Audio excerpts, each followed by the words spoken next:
शुरू करते हैं। सबसे पहले तो हम लोग कोरोना का जो लेटेस्ट अपडेट है उसके बारे में जान लेते हैं, ठीक है, और इस टेस्टिंग किट की क्यों जरूरत है उसके बारे में डिस्कशन कर लेते हैं। तो लेटेस्ट अपडेट के बारे में चलते हैं, थोड़ा सा जरा समझिए अभी तक इंडिया में कंफर्म केसेस कितने हैं और ये कब तक का डेट है जरा देखिए। ये 23 मई तक का आपको अपडेटेड डेटा मैं आपको बता रहा हूं।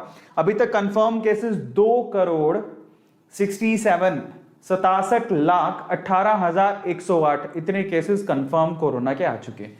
एक्टिवेटेड केसेस कितने कितने एक्टिव केसेस हैं, तो यहां पर 27,45,531 एक्टिव केसेस हैं।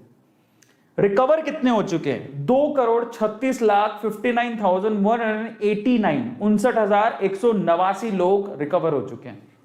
लेकिन हमने कोरोना से अभी तक 3,02,744 लोगों को खो दिया है।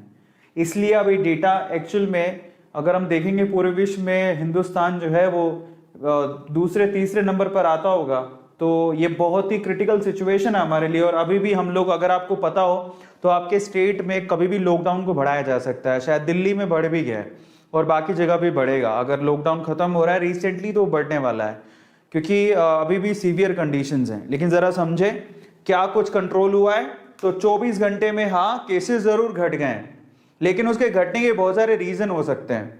आपको पता होगा कि एक वक्त ऐसा आया था कि एक दिन में 4 लाख केसेस आ रहे थे। अभी कंफर्म केसेस कितने आ रहे एक दिन में, 2,40,897। लेकिन उसके पीछे के रीजन बहुत सारे हैं। कई तो सबसे बड़ा रीजन कि एक्चुअल में टेस्ट ही नहीं हो पा रहे, क्योंकि अभी सीवियर कंडीशन में चल रहा है सेकेंड वेव। तो उसका रीजन ये भी हो सकता है, कंफर्म केसेस काफी स्टेट्स में तो टेस्ट ही नहीं हो पा रहे हैं, टेस्टिंग किट ही नहीं है, टेस्ट नहीं हो पा रहे, तो उसकी वजह से केसेस धीरे धीरे पता नहीं किस वजह से घट रहा है। बट चलो एक पॉजिटिव न्यूज है, मे भी हो सकता है कि वाकई में लोग सजग हो गए और घर पे बैठ रहे हैं, उस वजह से भी कंट्रोल है। तो बहुत सारे रीजन हो सकते हैं इसके घटने के। मैं ये नहीं कह रहा हूं कि उसके एक नेगेटिव साइड ही है उसको उसके घटने की, पॉजिटिव साइड भी हो सकती है, क्योंकि कब से कोरोना के लिए लॉकडाउन चल रहा है, तो हो सकता है कि उसकी वजह से केसेस घट गए हों। लेकिन एक रीजन ये भी है कि टेस्ट पॉजिटिवली प्रॉपरली नहीं किए जा रहे, ठीक है, टेस्ट प्रॉपरली नहीं किए जा रहे, उसका भी एक रीजन है, ठीक है। लेकिन फिर भी अगर आप गौर से देखोगे कंफर्म केसेस घट गए, लेकिन अभी डेथ्स नहीं घटी हैं। आपको पता होना चाहिए कि हाँ थोड़ा बहुत इसमें फर्क आया, लेकिन काफी घट जाना चाहिए था। उस लेवल से नहीं घटा है जिस लेवल से यहां पर ये कंफर्म केसेस घटे हैं। अभी भी एक दिन में 3739 डेथ रिकॉर्ड की जा रही हैं, और ये एक it's not a good sign again, ये एक ड्रेस्टिक साइन है। 4400 का पीक था, अभी वो 3700 पे आ गया है। घट तो रहा है लेकिन उतनी रैपिडली नहीं घट रहा है, और ज्यादातर केसेस तो रिकॉर्ड ही नहीं किए जा रहे हैं। सो एक प्रॉब्लम है। अब उसकी सबसे बड़ी वजह क्या है, उसकी सबसे बड़ी वजह है कि हम लोग टेस्टिंग अच्छे से नहीं हो पा रही है। मैं उसका डेटा भी देता हूं आपको, जरा ध्यान से समझिएगा। अगर आप लोग यहां पर टॉप 5 स्टेट्स देखें तो महाराष्ट्र अभी टॉप पर है। कोरोना केसेस में महाराष्ट्र सबसे ऊपर चल रहा है। अभी तक कोरोना के कितने केसेस आ चुके हैं महाराष्ट्र में, 55,53,225 केसेस, और ये पिछले डेटा से 26,133 ऐड हो गया है इसके अंदर। कर्नाटका सेकंड नंबर पर चल रहा है जहां पर हम लोग रह रहे हैं, 23,98,925 केसेस हैं, 31,183 ऐड हुआ है लास्ट डेटा के अंदर। केरला थर्ड नंबर पर है जिसमें 23,22,147 केसेस आ चुके हैं, 28,000 केसेस की बढ़ोतरी हुई है। और तमिलनाडु में 18,06,861 केसेस है और 35,873 केसेस की बढ़ोतरी हुई है। और फाइनली यूपी के अंदर 16,65,173 केसेस आ चुके हैं, जिसमें 5,964 केसेस की बढ़ोतरी हुई है।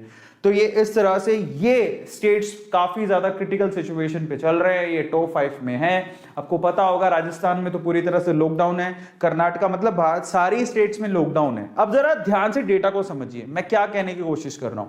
टोटल टेस्ट कितने हो अभी तक कोरोना के, कोरोना का टेस्ट किसको करवाना है, पहला सवाल तो यही उठता है। चाहे आप स्वस्थ हो, आपको कोरोना नहीं हुआ हो, जो भी हो, टेस्ट जरूरी है, ठीक है। अब टेस्ट पहले तो उनका टेस्ट करना जरूरी है जिनको थोड़े से सिम्टम्स आ रहे हैं, लेकिन अब पहले तो उनको करना जरूरी है। लेकिन अगर हमारे पास संसाधन होते तो उनका भी टेस्ट करना जरूरी है जो एसिम्प्टोमेटिक है। जरा समझो, टेस्ट करेंगे तो भी हमें समझ में आएगा डेटा, और उसी के हिसाब से हम लोग प्रॉपरली आगे की चीजों को मैनेज कर पाएंगे। तो इसलिए टेस्टिंग बहुत जरूरी है। लेकिन जरा समझो कितने टेस्ट हुए इंडिया में। इंडिया में अभी तक 328 मिलियन टेस्ट ही हो पाए हैं। जरा आप देखो कितने टेस्ट हुए हैं, 328 मिलियन लोगों का टेस्ट हुआ है अभी तक, कोरोना टेस्ट।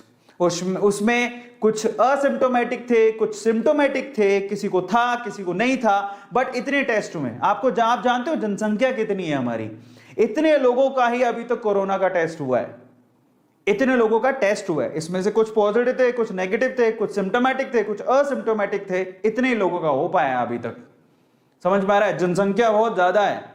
कितनी है जनसंख्या जानते हैं? हिंदुस्तान में 1.37 बिलियन जनसंख्या है।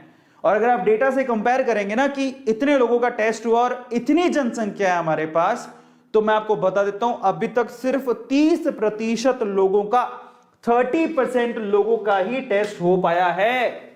पूरी हिंदुस्तान की जनसंख्या में अभी तक 30% लोगों का ही कोरोना टेस्ट हो पाया है। जरा समझिए, 70% लोगों का तो कोरोना टेस्ट हुआ ही नहीं है। तब उन्हीं में से डेटा निकल के आ रहे हैं।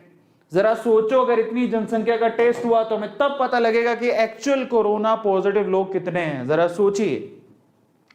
तो और सबसे बड़ी प्रॉब्लम क्या है, उसके पीछे का रीजन क्या है? इतनी सुविधाएं नहीं है हमारे पास, इतने हेल्थ वर्कर्स ही नहीं है, कहां से करेंगे? इतनी किट नहीं है, इतने हेल्थ वर्कर्स नहीं है। आज भी दिल्ली के सीएम क्या कह रहे थे? हमारी वैक्सीन ही खत्म हो गई। दिल्ली के सीएम क्या बोले थे?